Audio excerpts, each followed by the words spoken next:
Airbender. I wonder if that's not a real name. They planted that.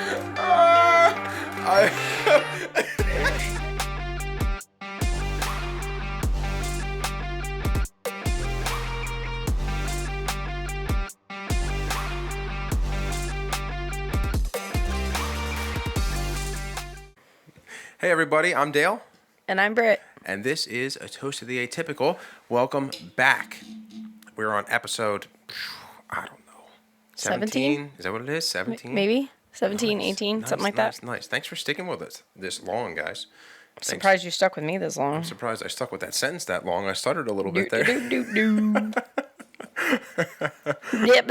That's all, folks. So, yeah, thank you for sticking with us. It's been super fun. Brit's taken the lead on this episode, finally. Suck the it. weight off my shoulders a little bit. Oh, I can hush. relax a little bit on this one. Your tiny little baby shoulders. So we don't have, well, thank you to the new listeners. Obviously. Yes.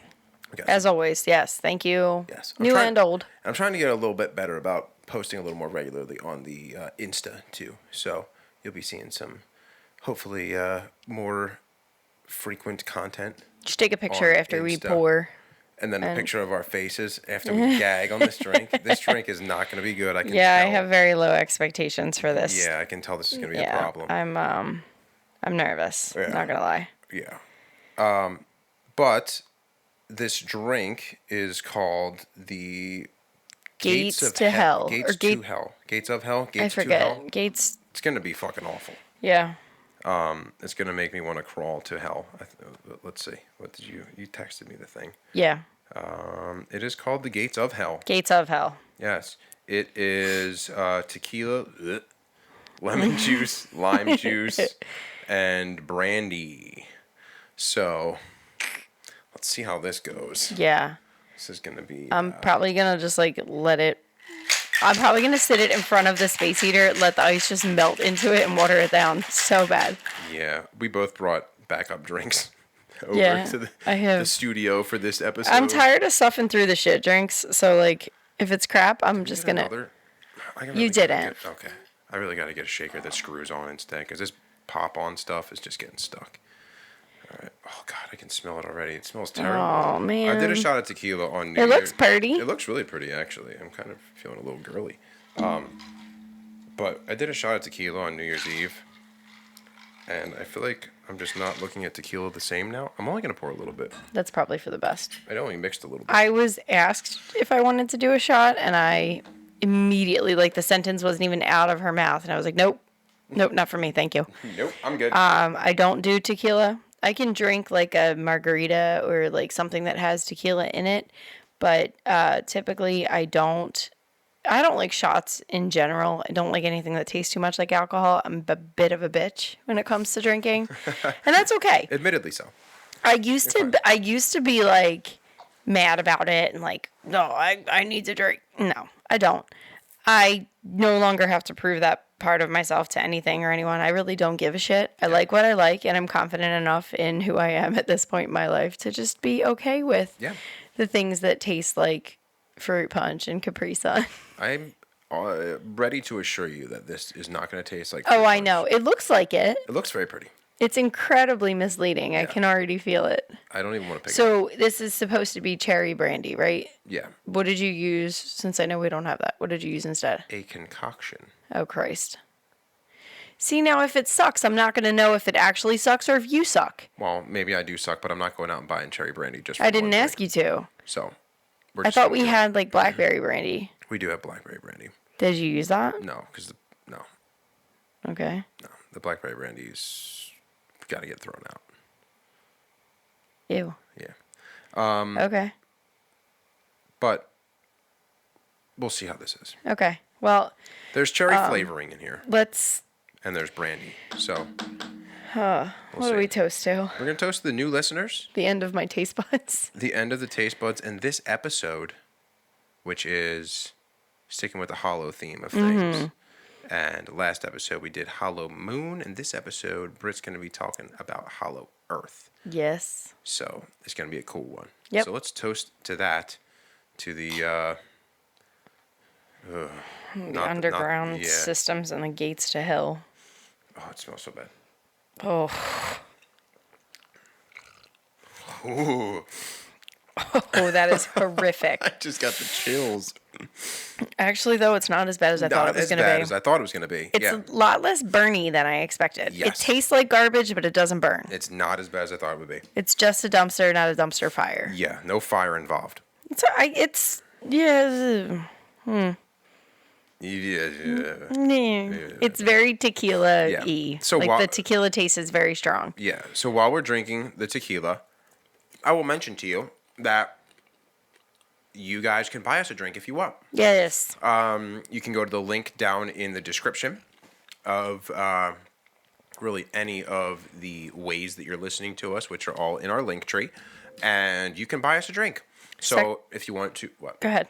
No, go ahead. I'm sorry. I thought you were done. If you want to sponsor an episode, kind of, and have a shout out, we'll send you. Excuse me, I'm going to cough right in your ear. We'll send you a coaster. You will get your name shouted out on if you want it. If you want it, we can even slap your picture right here if you want it. Big old face with Steve-O's face, like a fucking cardboard cutout of you as an honorable mention. Yes, a flat Stanley of you. It gets considerably better. Drink like 2 more sips. I'm actually enjoying it. It tastes very well. That's the tequila. I guess it's tasting very margarita-y to me. Mm-hmm. I like a margarita though. I know, but this has been killing me with this podcast. It's winter, and I want winter you know what? Heavier Yeah, drink. but you're being a little bit bitch. You are being a bit of a bitch, and it's a pain in my ass because we're trying to find things that fit. I know the theme of the episode. Correct. And then also you're like, man, it's winter, and I'm gonna drink like fucking bonfire in a glass. Like, yeah, kind of. I can't make all your fucking dreams come true. Okay. Well, can you make a couple of them come true? And give me a. You married me. That's good enough. Shut up. Okay. Now I'm gonna give you the bye this week, and you can just sit and shush. Oh, I'm not gonna shush. I got lots to say about this. Okay. I got lots to say. All right. So let's get into it, I guess. Let's do it. Let's do it. Okay. I'm gonna sit here and eat popcorn. Snacks are popcorn and a bag full of candy. Yeah. Stocking stuffer. Everything. Stuffing stalker. All right. So the concept of Hollow Earth. Mm-hmm. And I know you're gonna get upset with me. I'm gonna be adjusting your microphone as you talk. I'm going to beat your ass. You're so annoying. Brit needs a new microphone. We mentioned this in the last episode. She needs new headphones. Still didn't get those. I need to get her a new microphone because, I don't know, something's up, and it's very difficult to measure the beauty of her voice so you guys can hear it. I'm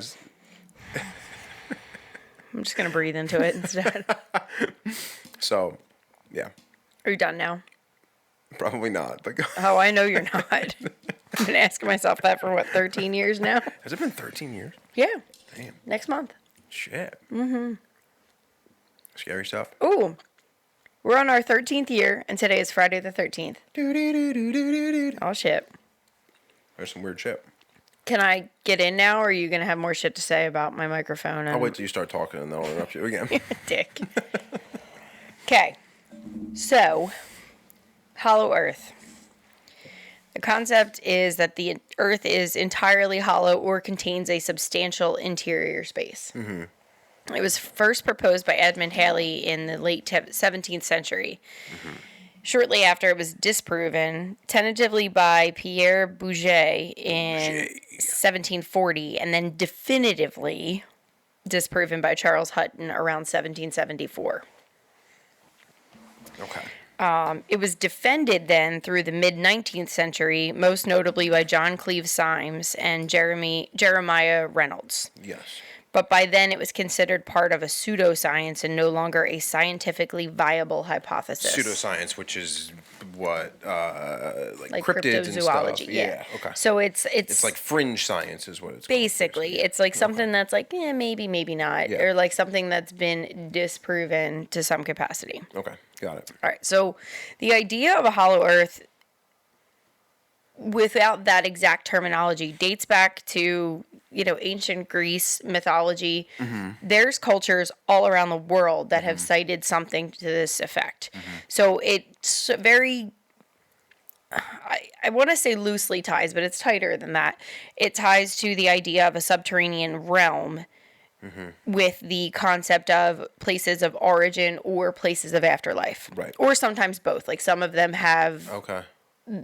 some of the cultures describe the place of origin and the place of afterlife as one and the same. Like the realm of souls Okay. is where like souls who have passed go, but it's also Okay. souls that have yet to be born. It's all okay. one collective thing. Gotcha. Okay. So some have just the origin side of things, some have just the afterlife side of things, and some kind of include it one and the same. Okay. So we're talking Greek underworld, Nordic mythology. I mean, even as far as Christianity, the concept Nordic of hell. mythology, is that the same as Norse mythology? Okay. All right. Christianity and hell. Jewish culture believes in it. There's even a concept of inner earth described in the Kabbalah, and Tibetan Buddhist belief. Okay. So in ancient Greeks, they believed in a cavern underneath the surface of the earth, which was entrance to the underworld. In the Mesopotamian religion, there's a story of a man who, after traveling through darkness of a tunnel in the mountain of Mashu, entered a subterranean garden. Celtic mythology contains a story about a legend of a cave which became known as Ireland's gate to hell, where strange creatures would emerge and be seen on the surface of the earth. There's also stories of medieval knights and saints who went on pilgrimages to a cave located in Station Island in Donegal, Ireland, where they made journeys inside the earth to a place of purgatory.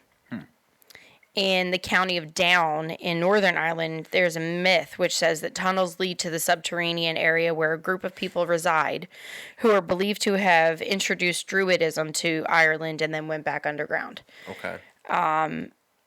Going into like Hindu epic stories, there's a Bengali version of the Hindu epic story which claims that 2 people were taken by the king of the underworld and were later on rescued. Tribes of India claim that their ancestors emerged in ancient times from a subterranean land inside the earth. The Taino from Cuba believe their ancestors emerged from 2 caves in a mountain underground. Natives of the Trobriand Islands believe that their ancestors had come from a subterranean land through a cavern hole called Obukula. Mexican folklore claims that Mexico is possessed by devilish creatures who came from inside the earth. In the Middle Ages, there was an ancient German myth that some mountains hold a portal to the inner earth. Okay. I mean, it's everywhere. Yeah. Russian legend says that the Samoyeds, which were an ancient Siberian tribe, traveled to a cavern city to live inside the earth. Okay. And then, we start to get into some more of the written word. So you have Dante's work, the Inferno, which was written in the 14th century, which describes a hollow earth in which the fall of Lucifer from heaven caused an enormous funnel to appear in a previously solid and spherical earth, as well as an enormous mountain opposite it. And he even uses the term purgatory for this area. And in Native American mythology, ancestors emerged from a subterranean land through a cave at the north side of the Missouri River. There's also a tale about a tunnel in the San Carlos Apache Indian Reservation in Arizona, which is said to lead inside the earth to a land inhabited by a mysterious tribe. Okay. It's also the belief of the tribes of the Iroquois that their ancient ancestors emerged from a world inside the earth, and the elders of the Hopi people believe that there's a gateway to the underworld near the Grand Canyon. Okay. So there's a lot. I mean, there's a lot of Native American stuff, which I believe that because they were very tied to Mother Earth. Yeah. And it's funny that throughout history, some areas say their ancestors come from Middle Earth. Others say like creatures come. Yep. So that's kind of interesting. Mm-hmm. Yeah, like Mexico believes that there's like devilish creatures that are haunting the land of Mexico. Okay. And then others believe that their actual people came from there and surfaced. Interesting. Brazil claims that their ancestors came from an underground land and that many of their ancestors still remain inside the earth. And then there's ancestors of the Incas, which claim that they came from caves, which are located near Cuzco in Peru. So getting more into, slightly more recent, we're going to jump into the 16th to 18th centuries. Shakespeare wrote about an idea in his play A Midsummer Night's Dream, which was written in London in 1595 and 1596, which there's a direct quote, and I'm going to get shit for this, but I really don't care. Shakespeare's writing is confusing as hell to me. Yeah. I can't follow it, and I know that it's like, just the old English and whatever, but there's talk of, being sent to another realm, and it's like the purgatory side of things is what the quote basically takes on. Okay. But, there's an idea that this subterranean realm may have been known in Western Europe like 100 years or more before it took on a more scientific form. So then there's a nonfiction work called Mundus Subterraneus, which was written in 1665 by Kirchner, which speculated that there's an intricate system of cavities and a channel of water connecting the North Pole and the South Pole. And a whole channel of water. Mm-hmm. Okay. Now, every theory is a little bit different. Some say there's only water. Some claim that there's a whole sun inside the earth. Like, we'll get into all of the different ones and how each individual scientist or writer explained it in their own way. Okay.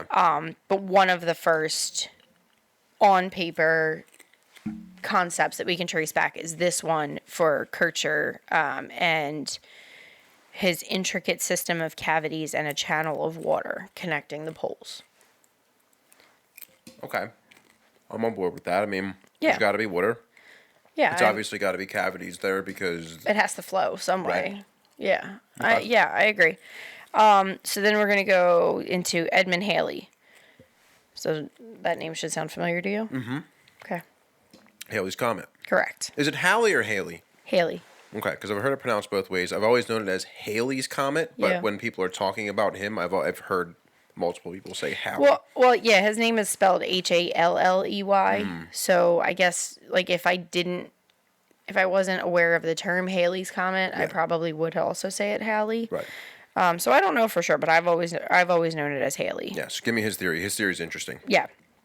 So in 1692, he proposed that the Earth consists of a hollow shell of about 500 miles thick with two inner concentric shells and an innermost core. The atmospheres separate these shells, and each shell has its own magnetic poles. So there's a different atmosphere for each section, and each has its own magnetic pole. Right. The spheres rotate at different speeds, and he proposed this scheme in order to explain the anomalous compass readings. Anomalous compass readings. Mm-hmm. Meaning what? So, like how there's like true north and not, and like the like sometimes you can get like funky readings, and like if you're just too close to like an electromagnetic. Okay. He's saying that's because they rotate at different speeds and it throws everything off. Interesting. Okay. He also thought that the atmosphere inside was luminous and possibly inhabited. Okay. And that escaping gas is what causes aurora borealis. Okay. All right. I mean, aurora borealis is a gas, isn't it? I don't know actually. I've always just assumed that, but I don't know for sure. I never really studied it. Aurora borealis is caused by electrically charged particles from space entering the Earth's upper atmosphere. So scientists say that it's from the other direction. Not from the Earth, but again, that's why we're here, because there's a lot of different ideas on that. So Halley believed there were, three layers to the Earth? Basically, like three different realms almost in the Earth. Multiple different layers with separate atmospheres, separate poles, and everything. So the hollow shell, which is the surface, 500 miles thick, two inner concentric shells, and an innermost core. Okay. So I guess, including the surface, like 4 layers. Okay. All right. So, I mean, realistically, to put that into perspective for you, for the listeners and for you, because I don't know if you've seen this in your stuff. For research purposes, there's obviously holes drilled in the earth all over the place to see how deep they can get, what the earth's composed of, blah, blah, blah. The deepest hole by far is one in the Kola Peninsula in Russia, and it's referred to as the Kola Well, and it's only about 8 miles deep. And it got so hot that they couldn't drill anymore. And they were hitting material that they couldn't drill anymore. Gotcha. So Haley's saying that this is 400 miles. 500 miles. 500 miles deep. So we're not even scratching the surface of No. it. So, I mean, if somebody says, oh, we've drilled in, blah, blah, blah. Like, okay. So, I mean, if you were to think about that, like, in terms of, like, a ratio. Mm-hmm. I love ratios. The percentage of that is marginal. Like, to the naked eye, you wouldn't even be able to see that hole. Right. Comparatively. Right. So, okay. Like, if you were to drill a hole that's the same percentage through, like, a marble, it wouldn't make any difference. Right. You would not even be able to see it. Right. Yeah. Interesting. Okay. Okay. So that's very cool. I have a ton of questions about Haley's thought. But Okay. Yeah. But go ahead. Finish Okay. up. Yeah, I mean, there's a ton of people, a ton of things, Yeah. a ton of research. And you tell me, since you have the outline in front of me, you tell me when you need to take a break, when we should take a break. So just as you're going, we'll sort that out. We'll probably take a break before we jump into the 20th century, I think. Okay. We'll take a break after the 19th. But if you have anything else to add about Haley, I don't have much else about him. So if you have something you need to say or jump in there, you're welcome to. Nothing to say, just the one thing that I guess you answered kind of is that he thought there was a luminous atmosphere. Mm-hmm. And that was something I always wondered is if there's people living inside of Earth, or if there's any sort of life inside of Earth, which not all life needs sunlight, I get that. Mm-hmm. But if you have any sort of intelligent being living inside of Earth, then you would probably need some sort of sunlight. Again, I don't know. Yeah. It's not a necessity, I guess, but we're used to it. So my thought immediately is, okay, how do you get that same light inside of Earth? Right. I mean, if you can live on Earth, I would assume that generally the atmosphere inside Earth can't be that much different than it is on Earth. So I would assume that the beings have to be relatively similar in order to survive in the same climate. With the exception of not getting any sunlight. Maybe. Right. So that's where there's thank you for the segue. Yeah, you're welcome. So there is going to be more about that. So after Edmund Halley, there was Leclerc Milfort. Leclerc. In 1781, he led a journey with hundreds of Muskogee peoples to a series of caverns near the Red River above the junction of the Mississippi River. According to Milfort, the original Muskogee people's ancestors are believed to have emerged out to the surface of Earth in ancient times from these caverns. He also claimed that the caverns that they saw could easily contain, quote, 15,000 to 20,000 families. Interesting. Yeah. Within the caverns that they saw. Within the caverns, yes. Okay. So that doesn't, I mean, they obviously didn't go into the earth right. in the same capacity, but just the caverns alone could have housed that many people. So if it could be that deep to comfortably sustain that much, how much deeper could it have gone and how many other people could have been there? Yeah. Okay. Fair. Yeah. Meh. I don't love it. It's just supportive. That one is supportive. Yeah. I mean, if it's caverns close enough to the surface of Earth, I don't know. Likely, it was used by nomadic. Like it could have been used by nomadic right. people. It could have been. There's a whole right. bunch of, But the Muskogee people had always sort of believed that their family or that their ancestors had come from Gotcha. the earth through these caverns. Okay. Gotcha. Well, that's cool. So his support was like it could easily contain that many people. All right. Okay. So we're going to get into some of the more widely accepted theories and writers and scientists In the conspiracy theory world. in this world. So in 1818, John Cleves Symes Jr. suggested that the Earth consisted of a hollow shell about 810 miles thick, with openings about 1,400 miles across at both poles, with 4 inner shells, each open at the poles. Okay. So he became the most famous of the early hollow Earth proponents. And his hometown of Hamilton, Ohio, even has a monument to him and his ideas. Mm-hmm. He proposed making an expedition to the North Pole, well, the hole at the North Pole, which he believes to be there, Right. thanks to one of the efforts of one of his followers, James McBride, who goes on to write additional theories and additional supporting evidence. But he basically was like, we need to do this. So he proposed the idea, and James McBride went on to write Symes' Theory of Concentric Spheres in 1826. Okay. Then you have Jeremiah Reynolds, who wrote an article that appeared as a separate booklet in 1827 called Remarks of Symes' Theory, which appeared in the American Quarterly Review. And then you have 1868, Professor W.F. Lyons published The Hollow Globe, which put forth a Symes-like hollow Earth hypothesis, but didn't actually mention Symes himself, but had very similar ideas. Okay. I mean, I feel like there can't be too many different. I mean, I know there's differing ideas, but I feel like there can't be that many. Yeah, I think the general gist of it is pretty similar, and then you have like how many shells are in there, how far do they travel, are they separated by atmospheres, or like is one in one hemisphere, one in the other hemisphere, or do they run the whole length of the poles? So there's a little bit of differentiation between some of the theories, but for the most part they're pretty universal. And then Symes' son Americus published the Symes Theory of Concentric Spheres in 1878 to supposedly set the record straight. And he supported what his father believed and documented the exact measurements that he believed and how many shells and how thick the crust was and everything.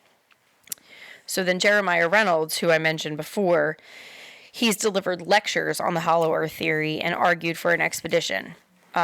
He went on an expedition to Antarctica himself, but he missed joining the Great U.S. Exploring Expedition of 1838 to 1842, even though that venture was his idea and a result of his stirring in the first place.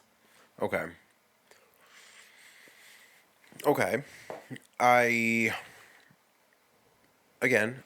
I'm still not. It's not too different, I don't think, than what. It doesn't sound like it's too different than what Haley was saying. Right. Saying it's a little bit deeper. Mm-hmm. I'm curious to know how they come up with these measurements. They're just throwing numbers out there, like what? I don't know. I wasn't able to find too much about how they came up with their theories, and I think a lot of it has to do with how far back we're talking with some of these things. I don't know that. Bless you. I don't know that I don't think I'm. I don't know that their teachers were saying show your work on every step quite as much, but. I don't know how these numbers were developed, but yeah. Okay, but he is still saying that the Earth is round. Yes. Okay. Yeah, in every one of these theories, the Earth is a sphere. Okay. That's a story for another day. Well, no, it's not. And I forget his name, but if you're saying that, it mustn't have come up in your research, but somebody... Well, because I specifically avoided any flat Earth. No, it's not flat. Oh, what?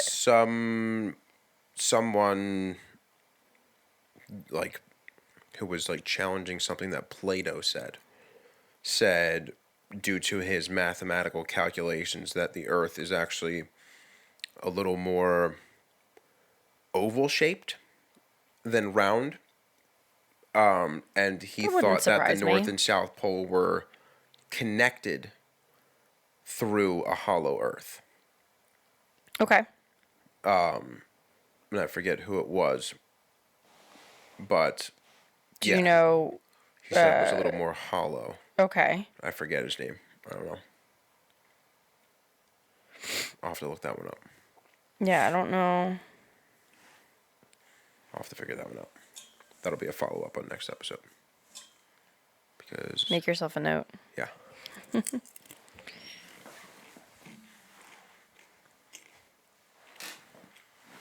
So... yeah, who's next? What do we Yeah, got? I have something to that effect, but it's a little bit different, so I don't know if we're talking about the same person. Okay. But well, yeah, we'll get there. Okay, so then, Sir John Leslie proposed Sir Leslie. proposed a hollow earth in his 1829 Elements of Natural Philosophy. Now, in 1864, Jules Verne, who wrote The Journey to the Center of the Earth, describes an expedition into the Earth's interior through the fictional Icelandic volcano Skartaris. Yes. While the main characters never reach the center, they do discover a subterranean ocean inhabited by creatures previously believed to be extinct. Yes. Have you read it? I have not read it. I was gonna say you're guessing like you Well, know from experience. I know the cliff notes of it. There it is. Are you surprised? No, Spark notes, most likely. I'm surprised you knew anything of what I was talking about. Yeah. I'm surprised you nodded as hard as you did when I said Jules Verne. Yes, Jules. Mr. Verne himself. Yeah. Yeah, glad. You have more? Are you good? I'm good. I'm just trying to think of what I was supposed to be making a note of.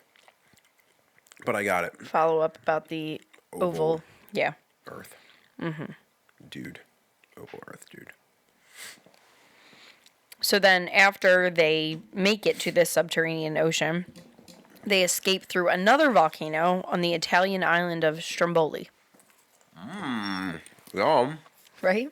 Where do I sign up? I'm I down. could eat my way out of the Right. center of the earth. Fucking right. Does it flow in Stromboli? Right? Cheesy lava. Oh, Ginicotti. Oh my god. Oh, I want one so If bad. nobody's ever had a Ginicotti, I forget where. Or panzerotti, sometimes it's Panzerotti, called, yeah. depending on where you get it from. It's basically like a deep fried pizza. It's an artery clogger. Oh, like, it's so good, though. It's so good. It's a deep fried stromboli. Yeah, deep fried Stromboli. Super So messy. sloppy. You So like good.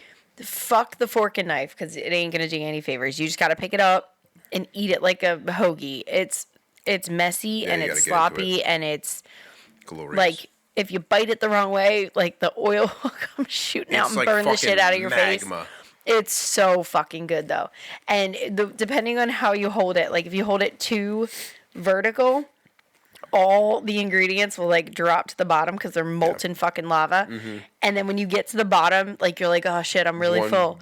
big It's wad just of this cheese. huge, huge glob. Lukewarm cheese Like at that point. No, it's still piping hot. It's like the creature from the Black Lagoon at the bottom of your Ginicotti. Oh, it's so good. So good. We gotta get one. It's been too It's long. delicious. Yeah, let's do Yeah, that. let's do it.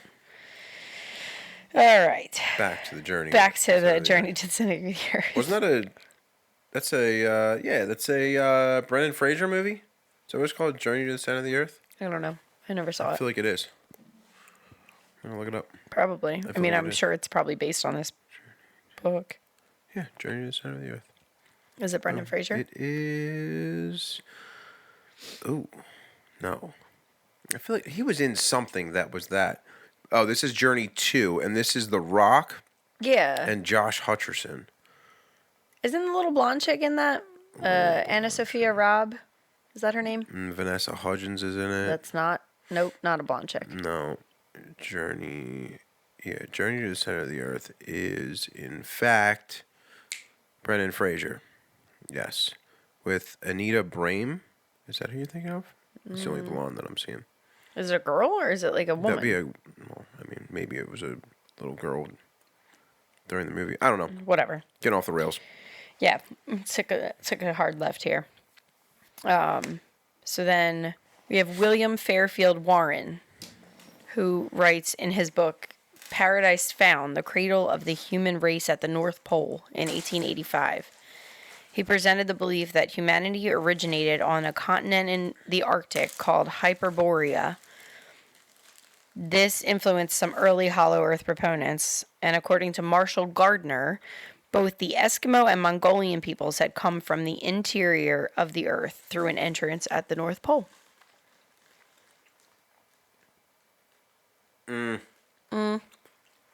I'm going to disagree with that. Okay. Because I'm assuming they left the center of the Earth for some reason. Probably wasn't great living. What, the Eskimos? Yeah. Okay. And the first thing they hit is fucking just sheets of ice. Yeah. Why the fuck would they stay there? I don't know. Maybe the to demons fucking- from Mexico chased them out. Eat fucking seal blubber the rest of their life? Like, I feel like... Is that what they do? I mean, they use seal blubber for a lot of stuff, yeah. Seal fat. I don't know if it's called blubber for seals, but... Yeah, they I use thought it for blubber everything. and fat were like interchangeable. They are, but I guess they are. I don't know. I know it's referred to with whales, but yeah, they use it for lamps. They use it for clothing. They use it for oil for their faces, Lamps, so they don't get like fucking Buffalo Bill from Hannibal. yeah. But Remember the fucking nipple lampshade? yep, weird. That was inspired by Ed Gein. I was just gonna say that wasn't on him.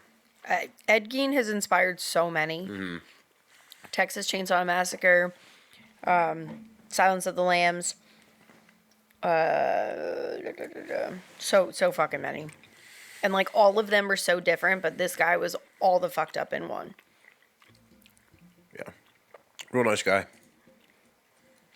Oh, Psycho. I was gonna say huge mommy issues. Yeah, Homeboy was fucked up.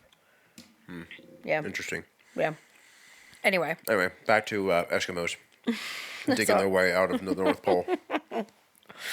That's actually probably a good spot for us to take a break. So let's take a break. You want to finish your drink and we'll top off? Sure. I didn't hate it as much as I thought I was gonna. Yeah, it's meh. It doesn't taste like as much. That first sip was rough, but I feel like It was. now that I've actually drank a good bit of it, like it was not unenjoyable. Yeah. It was a little rougher than my usual preference, It's okay. but it wasn't I'm horrible. still gonna drink it. It's okay. Makes me wonder what the cherry brandy would have done. Not What- much. There's what really was not your- much brandy in it. What was your? What did you do? What did you put in it? Cherry flavor Like grenadine? and like cherry juice, cherry syrup, Like from the maraschino Yeah. jar? Okay. and brandy. Okay. And just regular straight up there's, brandy? Yeah, but there's really not much in it. Like it's mostly Admittedly, I did not look at the ingredient list. Yeah, Like I it's- looked at what was in there and I was like, oh, we have all these things. That'll work. But I didn't look at like how much it there's is. next to nothing. It's 1.5 ounces of tequila, 2 teaspoons. What's that, a shot and a half? A shot and a half. No, a shot's Is 2 it an ounces. ounce? Is it? Yeah, Okay, so think. almost a shot. I don't know.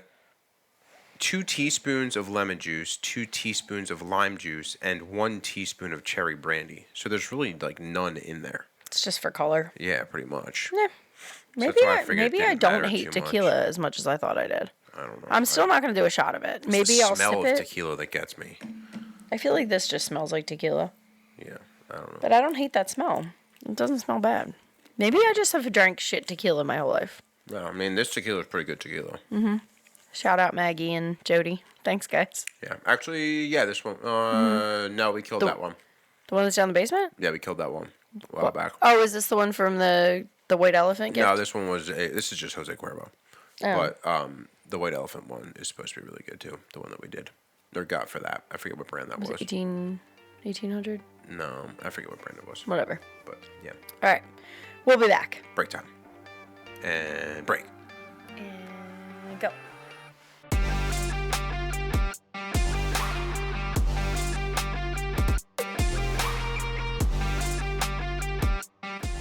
And welcome back, everybody.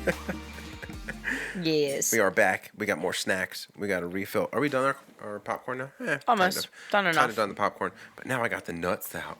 The sweet and savory bar mix, which is pretty much just peanuts. A lot of peanuts.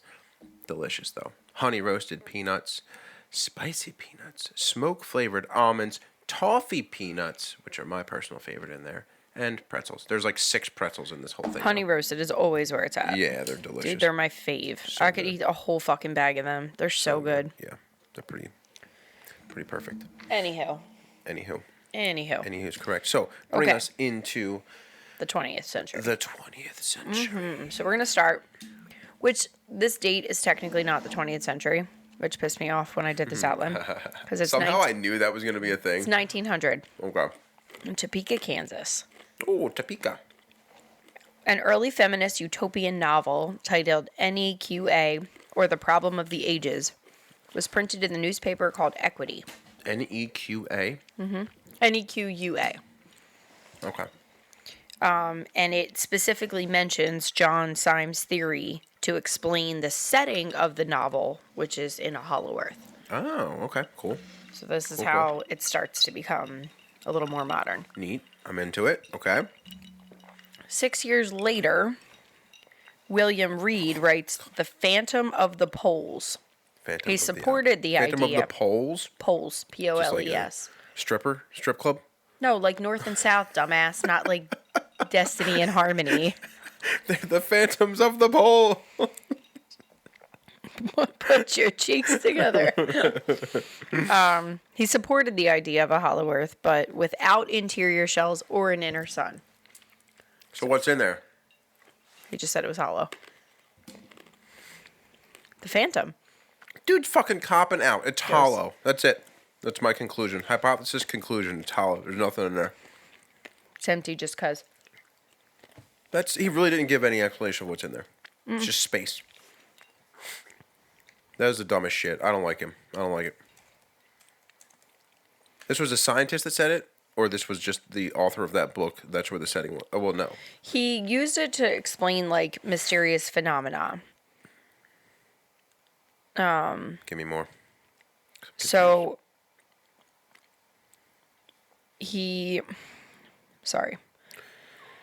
It attempts to explain certain mysterious phenomena reported by polar explorers by theorizing that the Earth is in fact hollow with holes at its poles.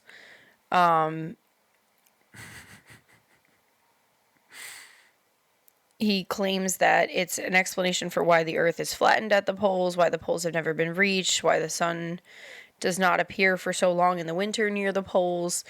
Assuming that the Earth is hollow, the interior should be warmer. We must now resort to the compass. Does it refuse to work when drawing near the poles? Meteors are constantly falling near the poles, and why?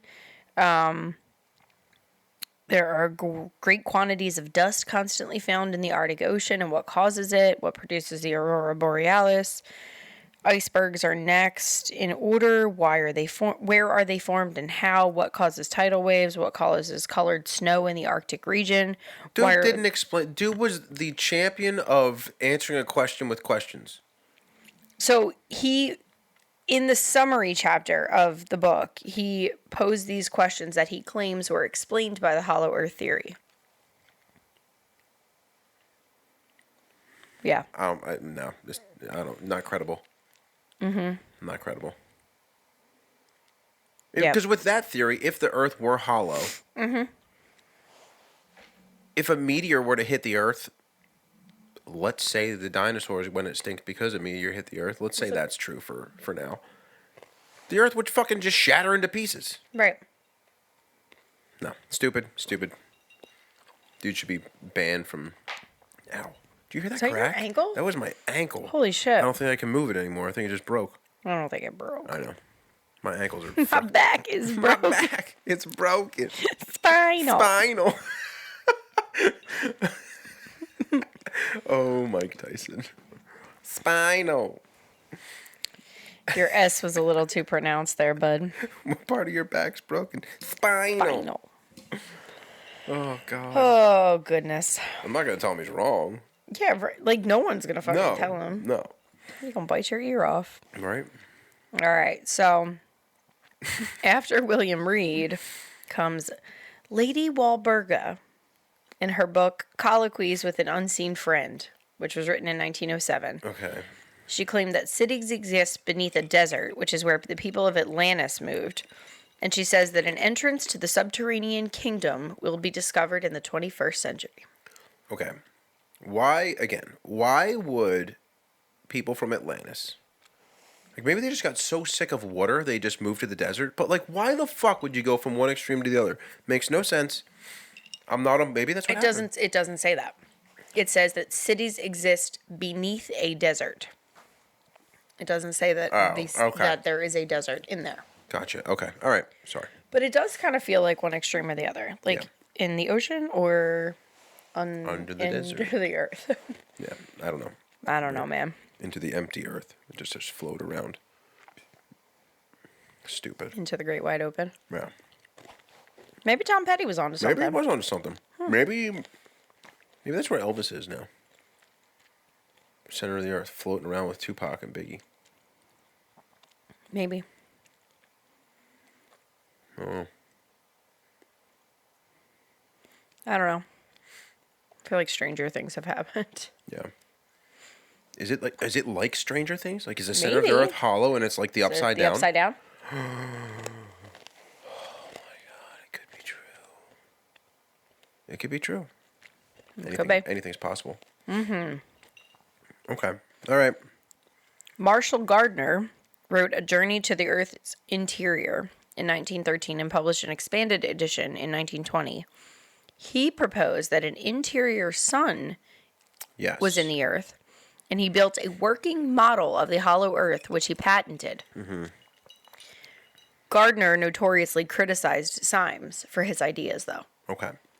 But Symes never said there was a sun inside. Right. Correct. No. He just said the two shells. Yes. Or the two shells.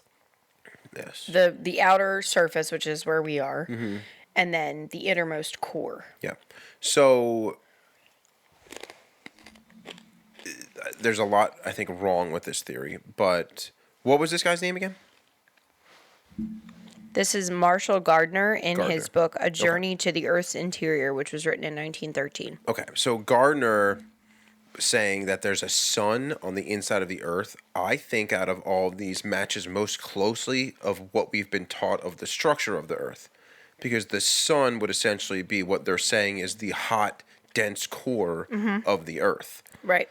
And it would explain why once you get to a certain point of drilling, it gets too hot and you can't go any further because it's heating up from the inside out. Well, yes and no, though, because that's only 8 miles. Again, back to that. That's only 8 miles in.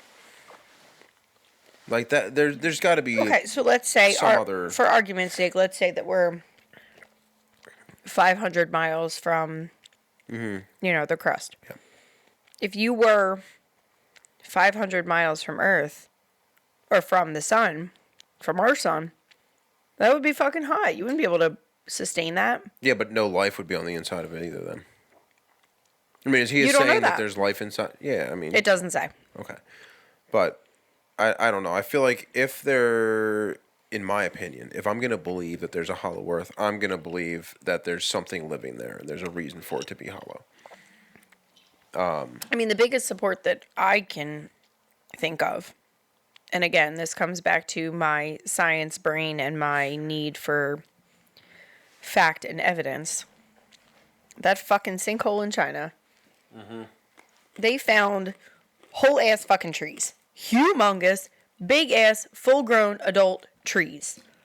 Which is crazy to me. And all kinds of other I guess not human life, but they found other animals and stuff living under there, right? They found like insects and bugs and shit. I don't know. And then obviously a ton of greenery, which is wild to me because how do plants eat? How do they survive? No. You need photosynthesis. The sun to photosynthesize. Right. Do they need sunlight? Uh-huh. Or what do they need from the sunlight to photosynthesize? They need sunlight. But there had to be some sort of artificial way that they were getting what they actually needed. Like what I understand they need sunlight, but what is the key need of what photosynthesis? is it that they use from the sun? Yeah. Like is it vitamin D? Is it UV rays? What I don't know. I thought it was just sunlight in general. I thought it was the,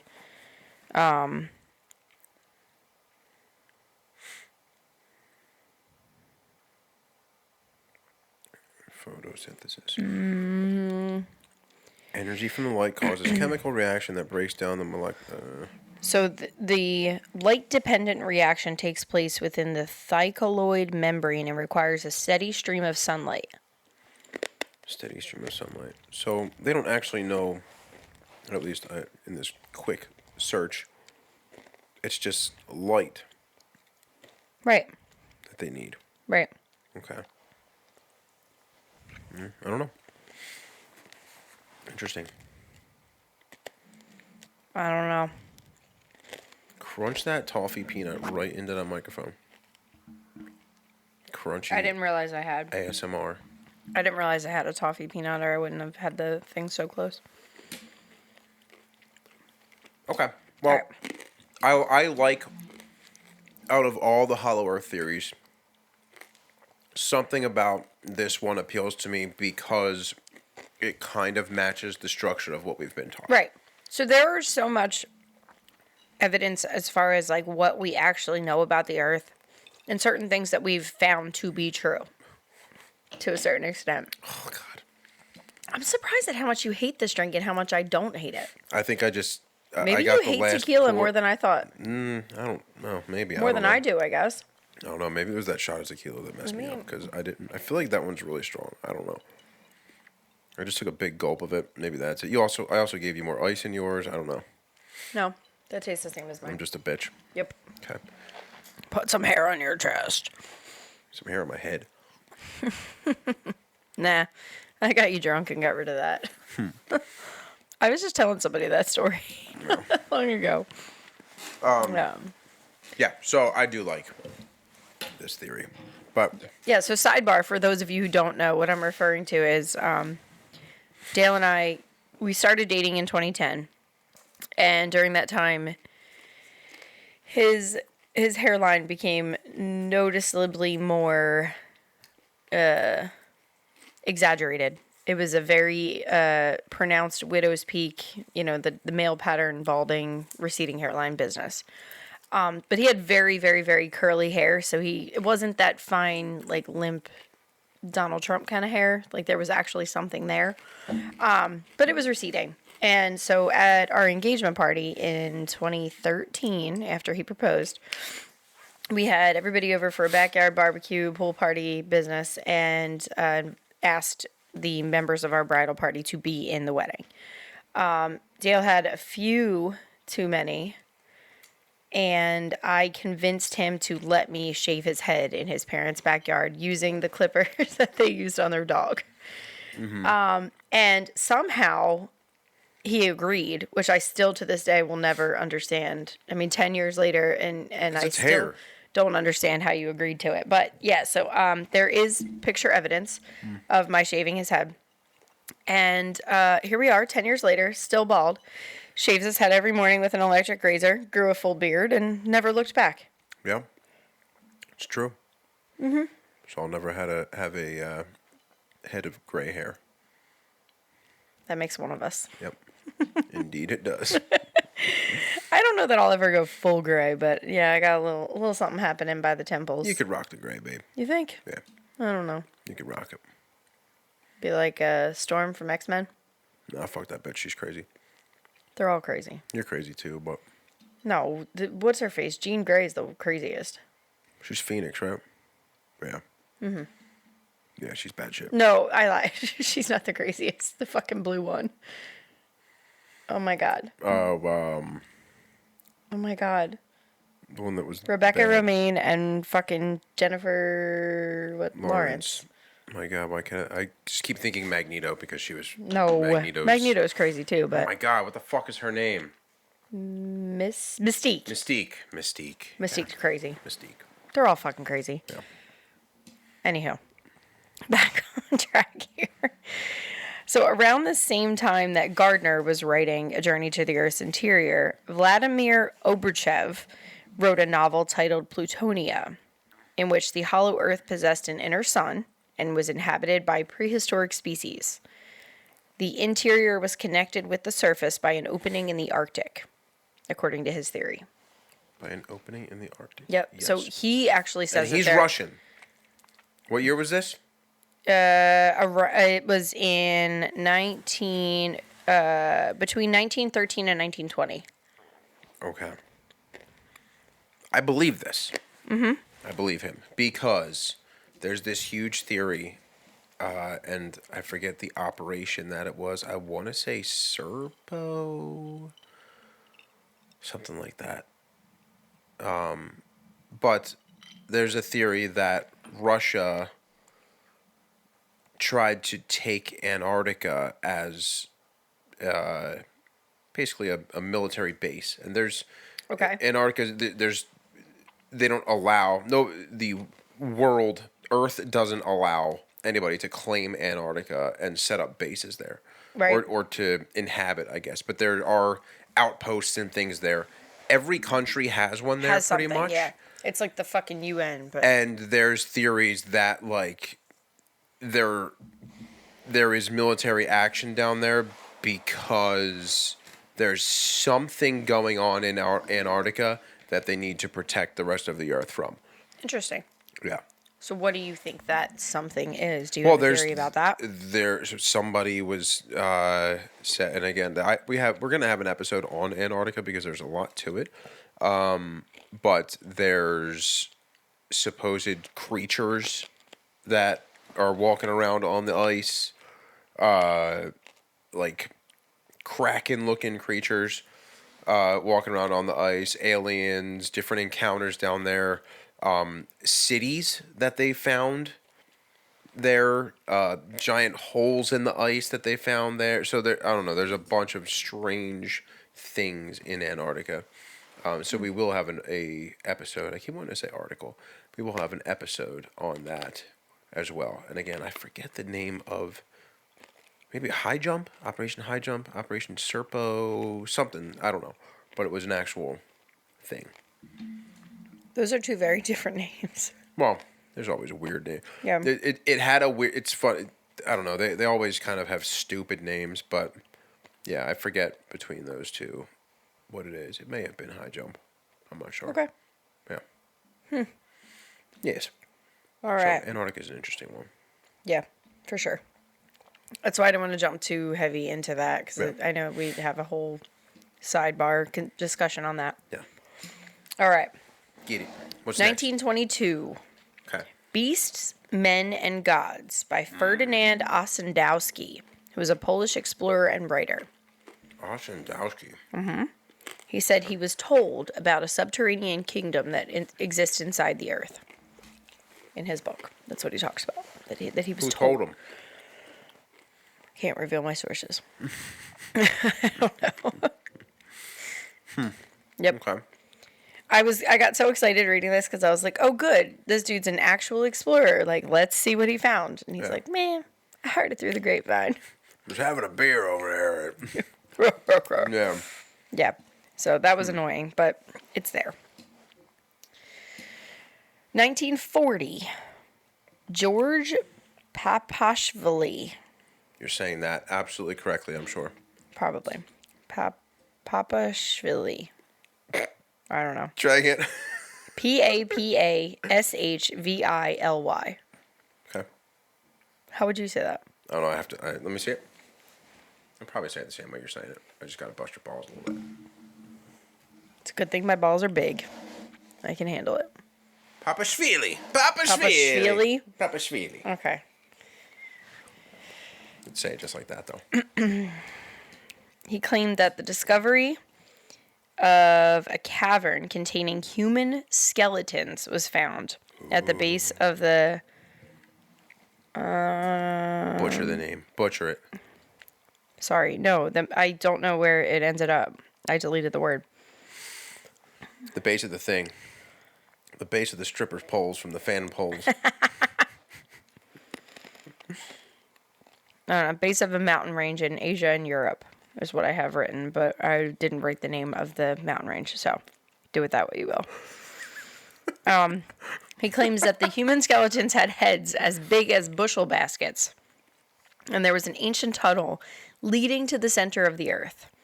One man entered the tunnel and never returned. Dun, dun, dun! Yep. Interesting. So he can't reveal his sources. Different guy. Different guy. Okay. Obviously, the guy that went in there is not his source because he never came out. Would you go if you found a cavern with like a bunch of giant skeletons and shit hanging outside of it? Would you go into it or no? Have you met me? Yeah, use a baby back, bitch. No, fucking right, I'd be going in there. You'd be like, hello. Do you have French fries? French fries. Is there stromboli down there? You have a deep fryer. No, I would be there. What do you got to lose? Who gives a shit? You'd be packing a backpack full of Snacks. leftover Halloween candy and a box of wine. There's no more Halloween candy. This is all Christmas. I'm taking tequila from here on out. Fuck that wine. There's a crunchy nut. The head's the size of bushel baskets. That's what he said. I wonder if that was your side of the family. What? Nothing? No. You don't have a big head, obviously. No, I don't. Your father, on the other hand. That's a bushel basket. What? How big is a bushel basket, though? I don't know. Also. That was a direct quote. Okay. I mean, I'm okay with this. A bushel has to be a decent amount, though, because there's that song, I love you, a bushel and a peck. Like, it's got to be big. Like, if you're telling you somebody that you love them the size of a bushel. Unless they're an asshole and you don't actually love them. Why would you sing a whole fucking song? No, I would sing Yeah, a song dedicated to an asshole. Have you heard Taylor Swift's music? Nah. Yeah, I don't like her either. Meh. But She ain't my style.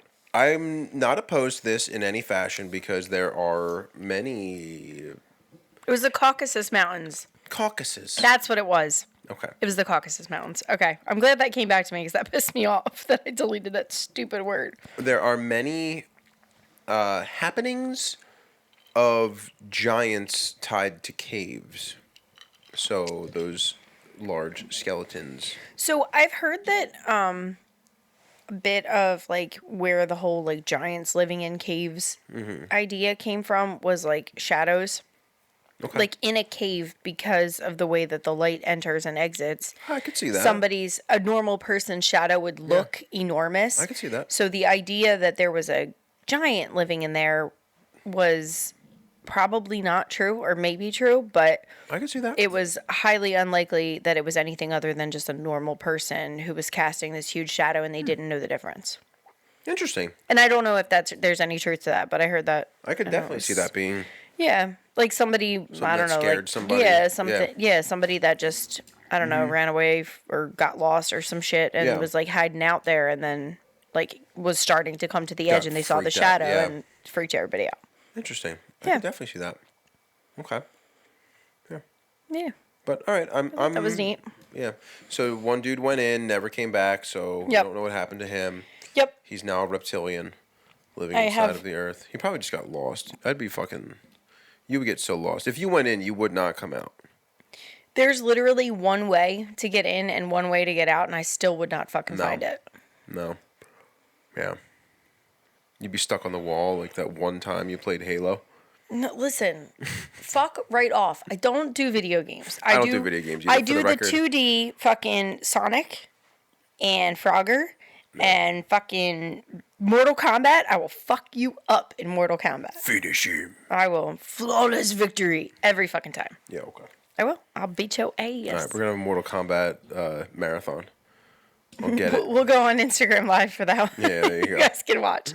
No, but I don't do the 3D like first person shooter video. I can't. Yeah.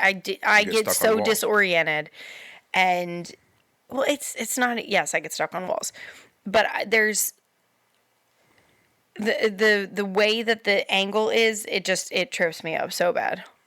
I need the fucking simple. I'm a simple bitch. Pac-Man. Love me some Pac-Man.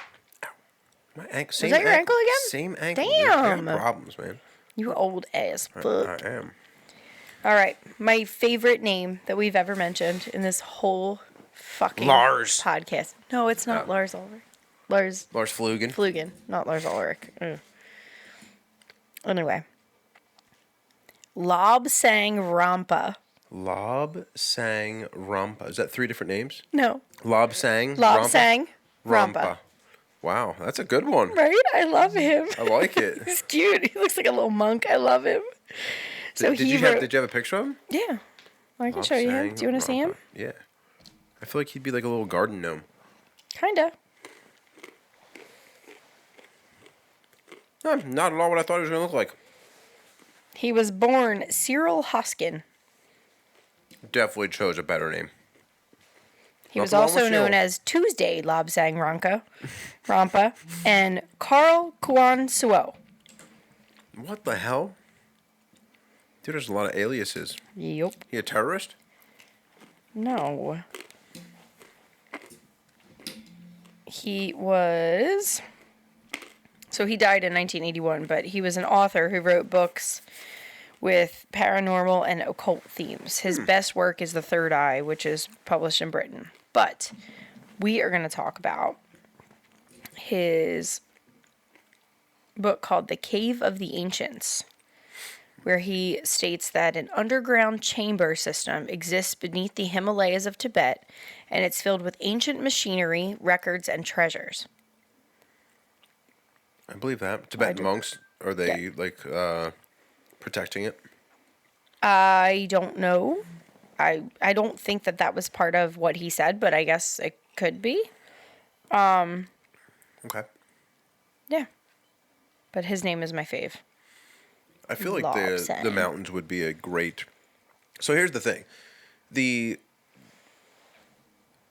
mountains would be a great spot for a passageway to the center of the earth, I guess. Mm-hmm. But you're also going thousands of feet up just to go hundreds of miles down. Right. So it doesn't seem very horribly lucrative. Inefficient. Yeah. But, I mean, I guess there's not many people traveling up there. So, yeah. Except for the Yeti and Tibetan monks. Yeah. But, yeah, I okay, all right. I like that. Yep, same. All right.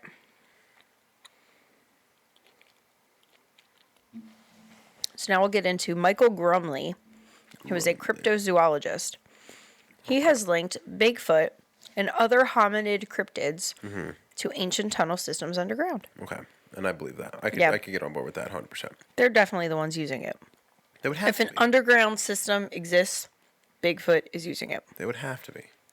Maybe he's the giant they saw in the caves. I was just going to say that. If with the giant bushel-sized heads, very well could be. Mm-hmm. Why not, right?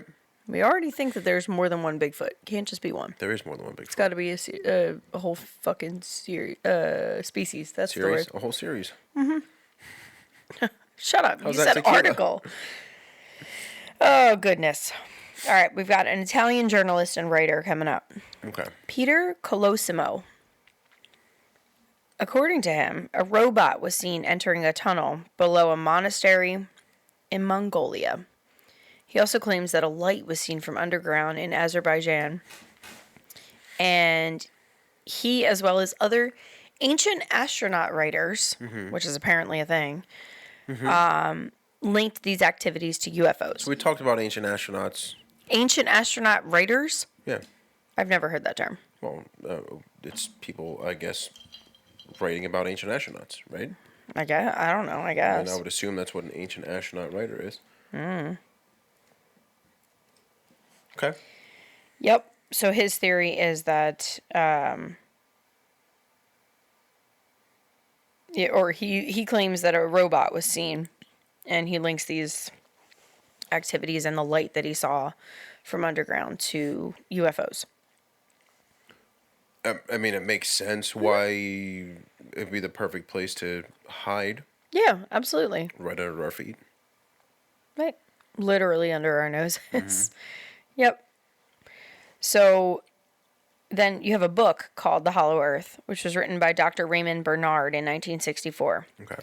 And he supports the idea that UFOs are coming from inside the Earth And he adds the idea that the Ring Nebula proves the existence of hollow worlds, as well as speculation on the fate of Atlantis and the origin of flying saucers.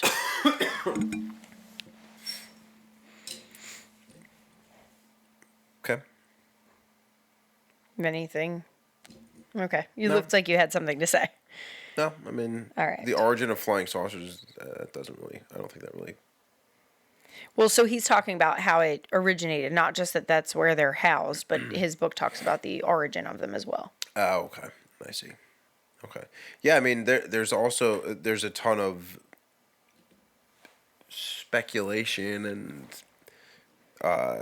accounts of UFOs coming out of the oceans. Yeah. And it would that's also where support the they're- idea of Lobsang Rampa, who reported that there was ancient machinery under there as well. So if that machinery could have been used to build Yeah. UFOs, then Yeah. it's already there. Like, it could be a combination of all these things. That's Yeah. true. Which is why I included so much. And I know this is kind of jumbled and there's a lot happening and there's a lot of different theories, but there's a lot from all different parts of the world who have similar theories, similar ideas, so different supporting evidence. It spans centuries, and there's a lot that realistically could be tied together. It could be that nobody's right and everybody's right, all in one shot. Right. So, then we have Ray Palmer, who's the editor of the science fiction magazine Amazing Stories. He ran a series of stories by Richard Sharp Shaver, claiming that a superior prehistoric race had built a honeycomb of caves in the earth, and that their descendants, known as Darrow, live there still, using machines which were abandoned by the ancient races to torment those of us living on the surface, which again would tie in with the idea that UFOs were down there, and they're using that to scare the shit out of us. Yeah. I could see that. I wouldn't necessarily say scare us, because I don't know if that's really a tactic anymore. Maybe it was. Well, I'll get a little more into the scaring portion. Okay. All right. So he claims that one characteristic of the torment is that there are voices that purportedly came from nowhere, no explainable source, which he believes to have come from these ancient races, just like screwing with us. Okay. Thousands of readers wrote to affirm that they too had heard the voices from inside the earth. So, is it supernatural? Is it beneath the surface of the earth? Is it a combination of the two? Like, is it a soul? Is it a purgatory? Now, if it's 500 miles, I doubt that we can hear them. But you never know. Yeah. I feel like we could probably hear our children from 500 miles away. That little one especially, he's loud as shit. Yeah. But if they're caverns, I mean. Yeah, it would carry. Yeah. And if they have access to, like, machinery, they may have been able to project things differently if they have a UFO and they have some sort of ancient or more futuristic thing that we are not aware of yet. There could definitely be advancements that would allow them certain opportunities that we might not be privy to. Yeah. Okay. So then David Hatcher Childress wrote Lost Continents and the Hollow Earth in 1998, in which he reprinted the stories of Ray Palmer and defended the Hollow Earth idea based on tunnel systems that he believes are beneath South America and Central Asia. Okay. So he took all of the stories that were printed in that Amazing Stories magazine, from Richard Sharp Shaver, reprinted them all, and then added his own defense of it in 1998 in his book. Okay. Okay. And then, Hollow Earth, obviously there's tons of different theories. There's tons of different people. There's tons of different folklore, mythology, stories passed down in every culture throughout the whole world. So each proponent of the Hollow Earth theory claims a number of different locations for entrances, which lead inside the Earth. You've got the North and South Pole, obviously, which we've talked about ad nauseum today. Other entrances and locations have been sighted in Paris, France, Staffordshire, England, Montreal, Canada, Hangzhou, China, and even the Amazon rainforest. I believe there could be a ton in the Amazon rainforest. Absolutely. It's so dense. The realistic, the fact of everything is and we talked about the moon last episode, but we know probably more about the moon than we do our own Earth. We know nothing about what's underneath us, really. Yeah. Well, because you can't. Like, it's way too high. You can't fucking get there. You can. They fucking can. There's definitely ways they can. The information that we've gotten so far is that we cannot. And the other thing, which is interesting to me, they're finding in many, a lot actually in the Amazon rainforest, and technology that they have now, I think it's called LiDAR. It's not radar, it's a LiDAR. Mm-hmm. And I forget what it stands for, but basically they're able to take images of landscapes and come up with the exact topography of what's underneath tree cover. So what they're finding in a lot of these, like, completely hidden away areas of the Amazon rainforest are that there were civilizations there, that the forest just took over. Yeah. And in many of them, there's like a pyramid, like the one that I'm thinking of. There's a pyramid, and they explore the top of the pyramid and then realize, okay, there's actually one chamber that goes down to another level. And that was an older pyramid underneath it. Okay. And they went down again. So there were 3 layers of older pyramids. So the deeper they got, the older this got. So what if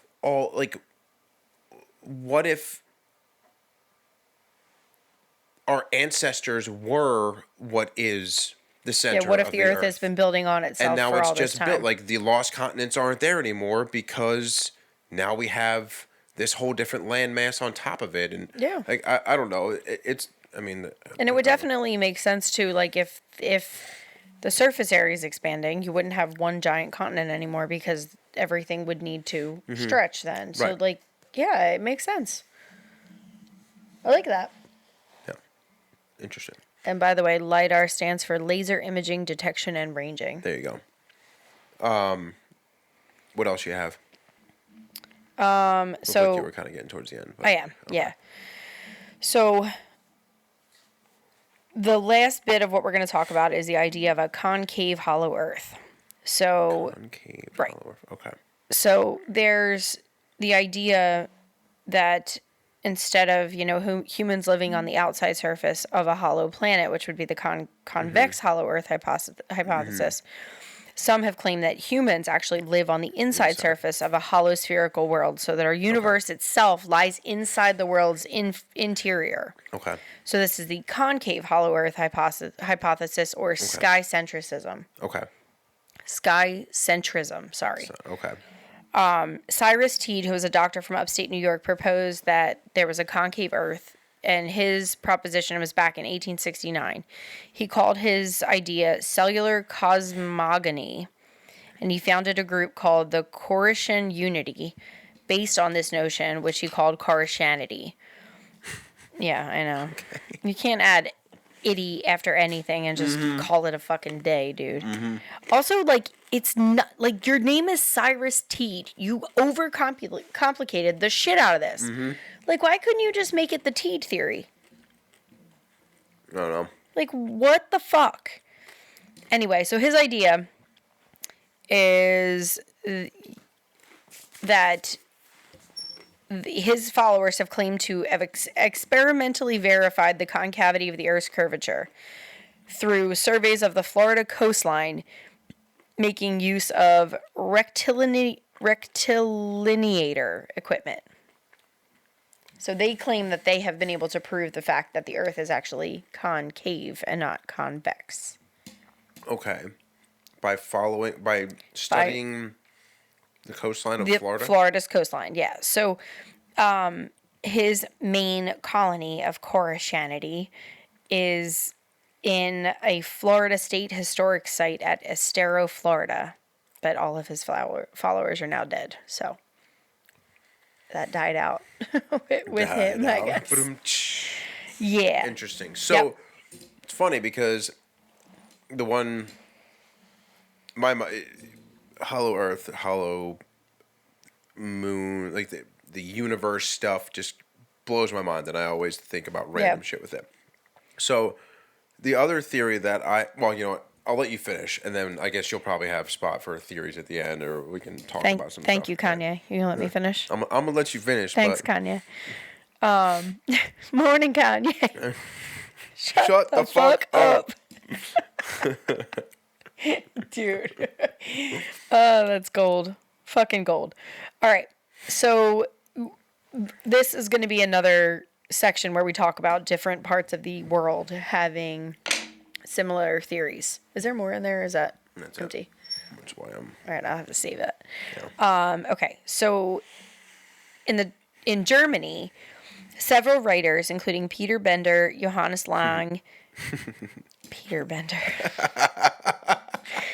I wonder if that's not a real name. They planted that. Add in fucking bend over and Seymour Butts. Oh my god. Give me that. What's the next name? Is it something like that? Karl Neupert and Fritz Brott. Oh my god. They published works advocating the Hollow Earth hypothesis. And it's even been reported, although apparently without historical documentation, the people want to see your pretty face, that Adolf Hitler was influenced by concave Hollow Earth ideas and sent an expedition in an unsuccessful attempt to spy on the British fleet by pointing infrared cameras up at the sky. The dogs are barking. So he thought he could shoot infrared cameras up to the sky and see basically across everything? Was that his thought? Well, his idea was that it was concave, right, so if he shot, he could see through, basically, to the other side of the world. So the idea is that we fly around the world this way, but that we live in this section. Right. Yeah, I get that. Yeah. So, yeah, he thought that if he just shot up at the sky and across, he could track this British fleet. But it did not work. Bummer. In Egypt, a mathematician named Mustafa Abdelkader. Oh my God, these names. Mostafa. He wrote several scholarly papers working out a detailed mapping of the concave Earth model. So he was another one who supported this. Okay. So we've got, we've got New York, to be honest with you. Florida, Germany, Egypt. And then we're back to Martin Gardner, who we talked about earlier. I liked him. Yep. He was the one who had I'm sorry. That was Marshall Gardner. Different guy. We're on Martin Gardner now. My bad. His great-great-great-grandson. Maybe. Martin. In one chapter of his book, On the Wild Side, which was written in 1992, he discusses the Hollow Earth model articulated by the Egyptian mathematician. Huh. And according to him, the hypothesis states that light rays travel in circular paths and end slow as they approach the center of a spherical star-filled cavern. No energy can reach the center of the cavern, which corresponds to no point a finite distance away from the Earth in the widely accepted scientific cosmology. A drill would lengthen as it traveled away from the cavern and eventually pass through the point at infinity corresponding to the center of the Earth in the widely accepted current theory. This was a direct quote. My brain hurts. Right? It was convoluted. So I'm going to read that again. He states that light rays travel in circular paths and slow as they approach the center of the spherical star-filled cavern. So his idea is that it's a drill Hollow Earth. Yes. Okay. And that we are on the concentric or the concave portion. Right. And that the light rays travel circularly and they slow as you get closer to the center. Okay. And Yep. like more towards that focal point. Right. No energy can reach the center of the cavern, which corresponds to no point a finite distance away from Earth in the widely accepted scientific cosmology. So he's saying that in what we know as the Earth right now, there is a center to this cavern that he's proposing. And the center is nothing that is a specific distance away from what we currently know to be the world. Okay. So he's not saying it's like 800 million miles away. Okay. And that's the center. Like he's saying Right. that it doesn't correspond to any finite number that we've been able to objectively measure yet. Okay.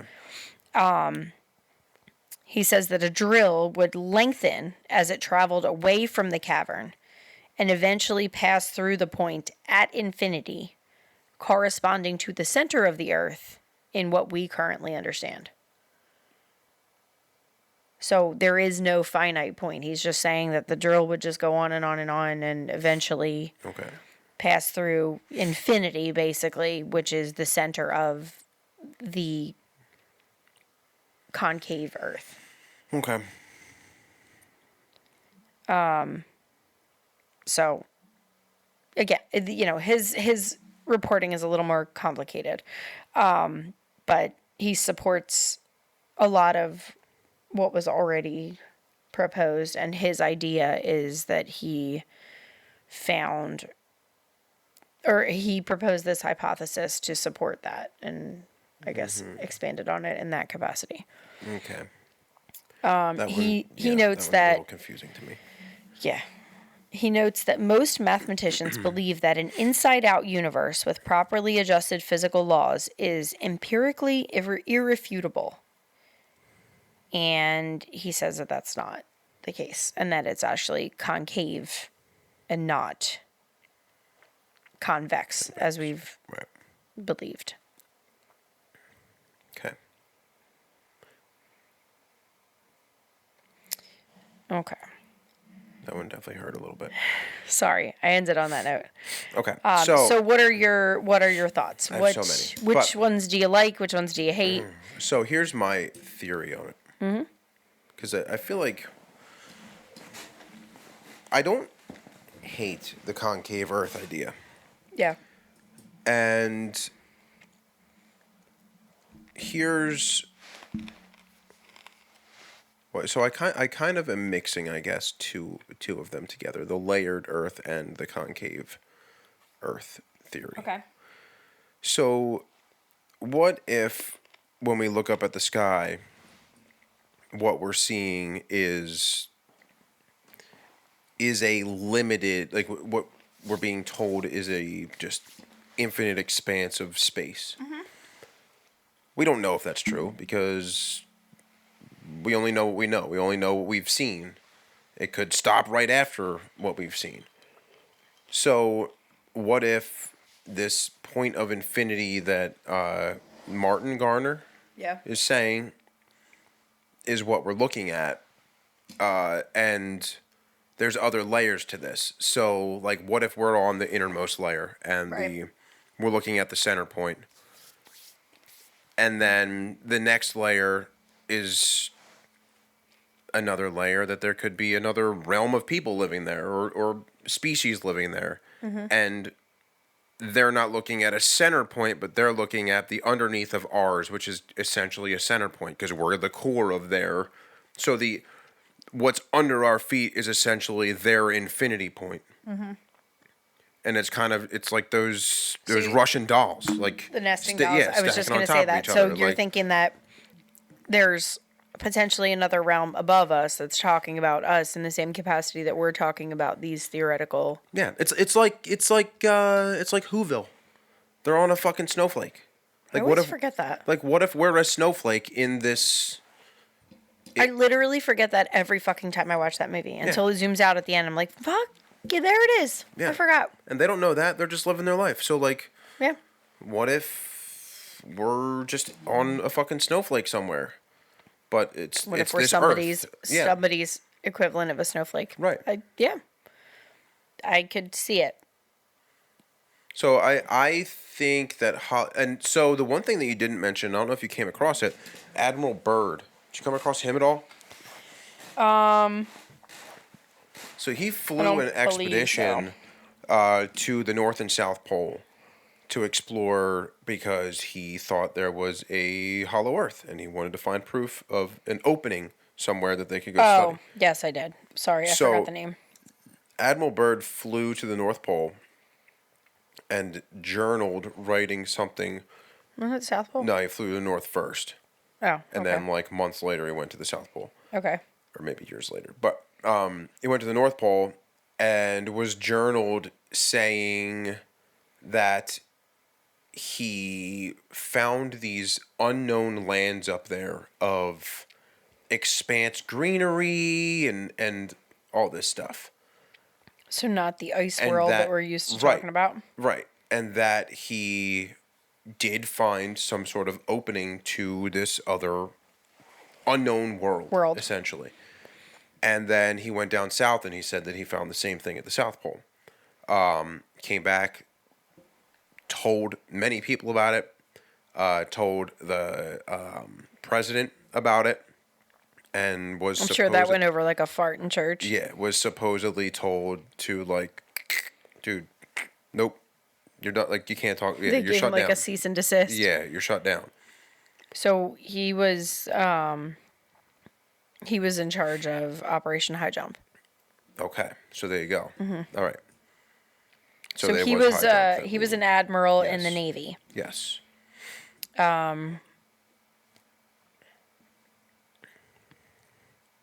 Yeah.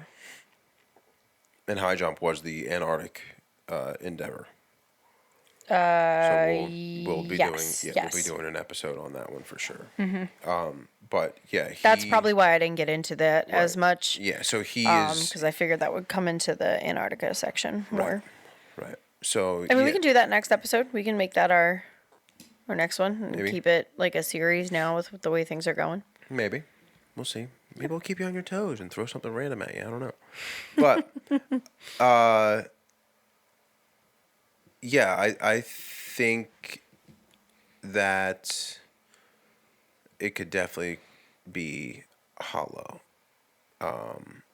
So do you side more with the hollow convex Earth or hollow concave Earth idea? I don't really think it matters in my mind because I think we're all seeing the same thing. So I think even if it's the convex, which is The sphere that looking we're out. currently used to. right. So essentially, So if this it's- would be concave. it's- Like if right. this was the bubble we live in. Right. So the convex thought in my mind is like if this is our Earth, Right. half of it at least. Mm-hmm. We're living on here. Correct. When we're looking out At space.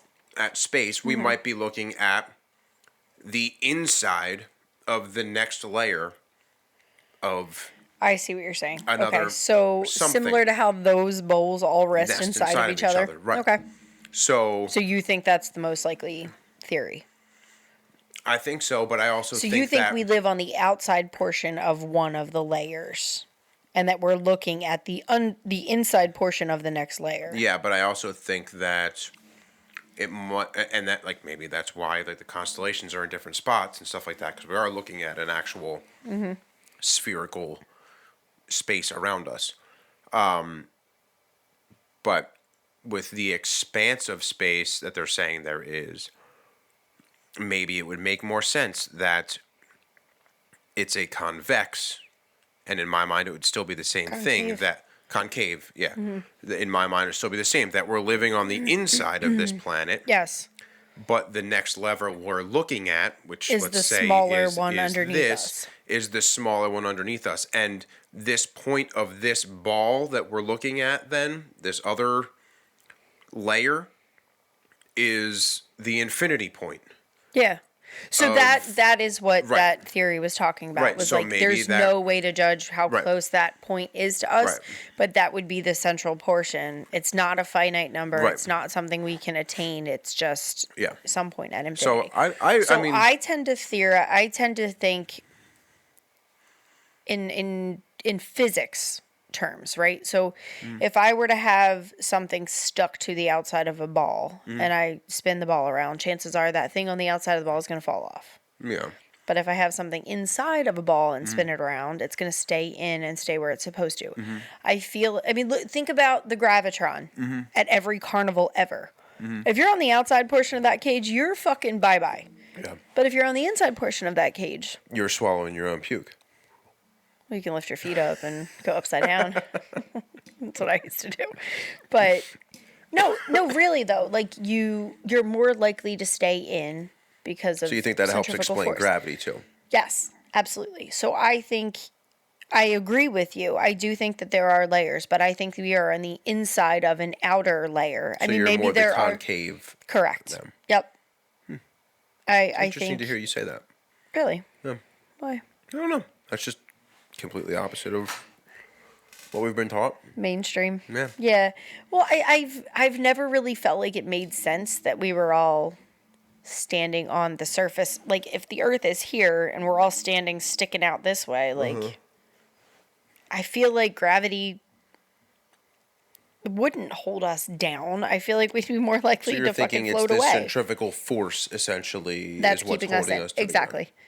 I think that from a physics standpoint, that makes a shitload more sense than just, an apple fell on Newton's head and he figured it out. Yeah, the only thing that I really think the concavity makes more sense to me. Yeah, the only thing that confuses me with the concave is then how would you explain, like, the way the sun moves and moon moves in our sky? If it was concave, you would be able to see those all the time, no? There's nowhere for it to hide behind the Earth then. There's nowhere for it to go. It would always be there in the sky.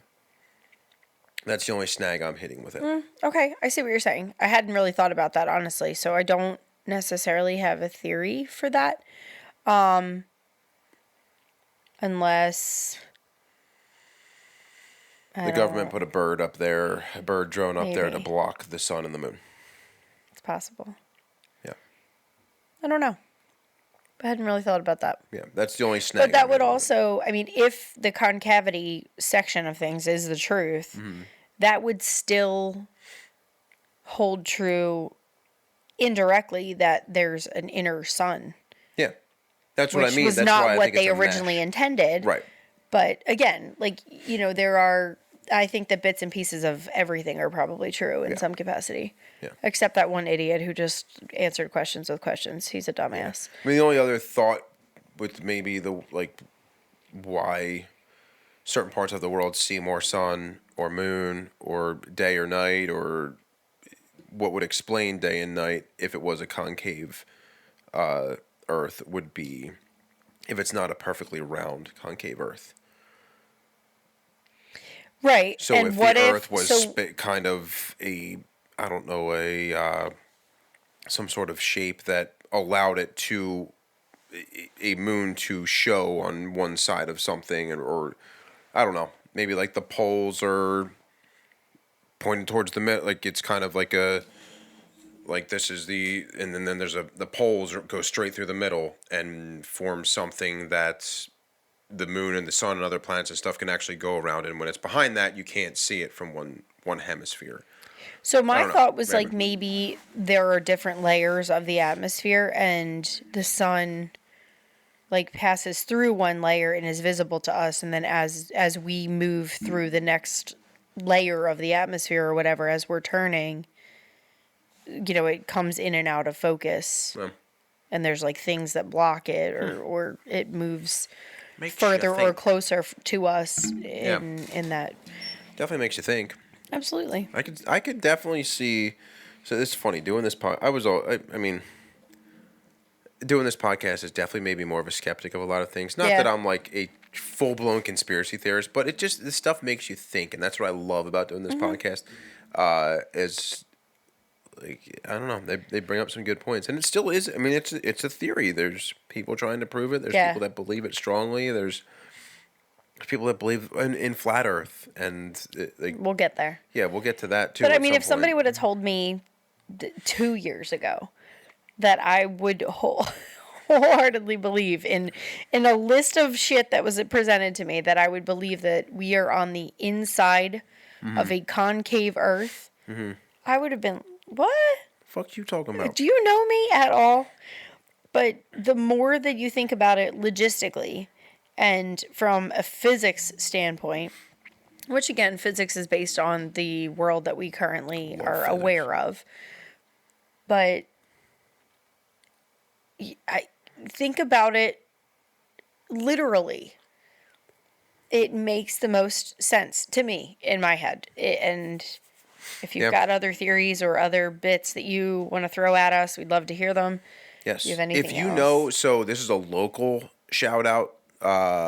If you know anybody in the local area, I mean, even not local, but if you are a listener or know somebody in the local area who is a believer in any of these theories we've talked about, but mainly in flat Earth, we would love to have you on. Yes, please. Because we want to do an episode on it, and there's so much just, I don't know, there's it's a lot to sift through. So much information out there on it, and what people believe, and what's actually just people making fun of it, and it's really tough to sort through. So I would love to actually have somebody here to hear what it's about, hear how they believe it to be, and maybe, and be able to have a conversation with them and challenge them and think about what this stuff means, because I would love to be to talk to somebody about that. So if you know of anybody. And I started digging a little bit into that, and like you said, I think a lot of what I've found is it's hard to distinguish what's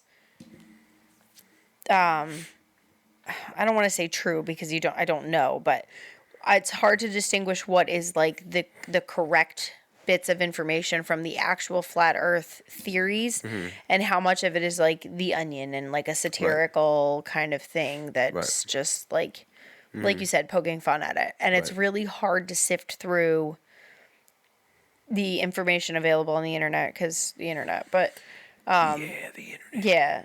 So if you or someone you know out there is a flat Earth believer, or, just is interested in it and wants to do a little digging and present us some stuff, like, we would love to have you on. So, reach out to us. Use the link tree for all the different avenues to get a hold of us, and we would love nothing more.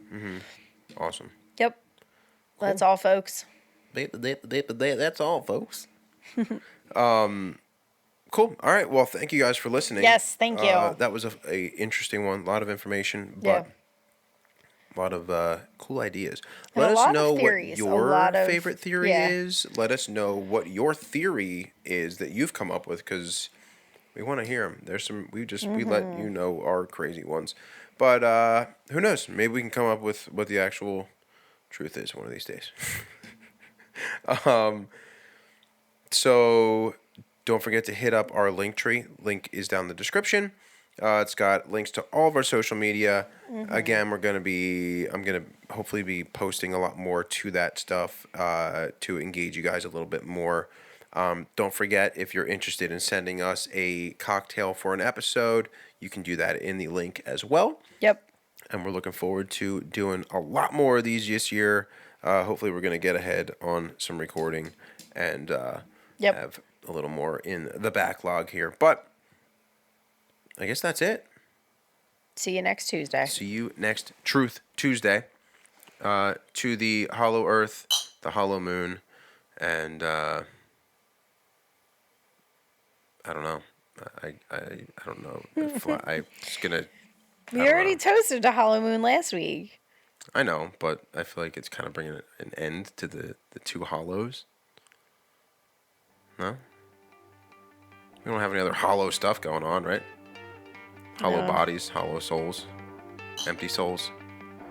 Whatever. Cheers. And good night.